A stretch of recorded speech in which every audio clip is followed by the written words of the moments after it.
Welcome children to the second module.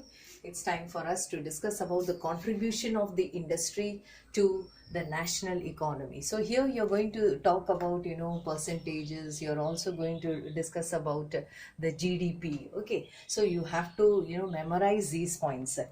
The share of the manufacturing sector or the share of the industry in GDP, it has stagnated at 17% over the last 2 decades, or you can say over the last 20 decades or 20 years. There is 17 percentage as contribution to the GDP. That is, in a stagnant position. But because of COVID, you should realize that it has come down all the more. Then, secondly, is that the total contribution of the industry to the GDP is 27%, and in this 27%, we are seeing that 10% of it comes from the mining, it comes from quarrying, electricity, and gas. So 10% out of this 27 is being contributed from mining, quarrying, electricity, and gas. So we are talking about what? We are talking about the contribution of industry to the national economy.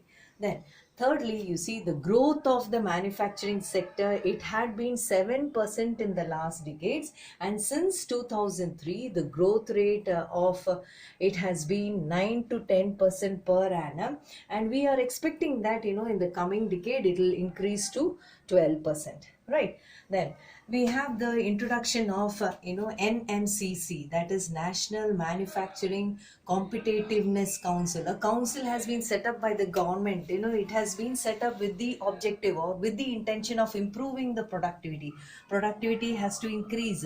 And how do they do that? This particular council, that is MNCC, they prepare certain policies. They chalk out different policies. They tried to introduce intervention programs, and not only that, they make renewed efforts to improve the industry.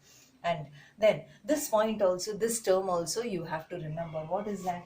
Many industries, they tend to join hands with other industries which are offering advantage, especially talking about the urban centers.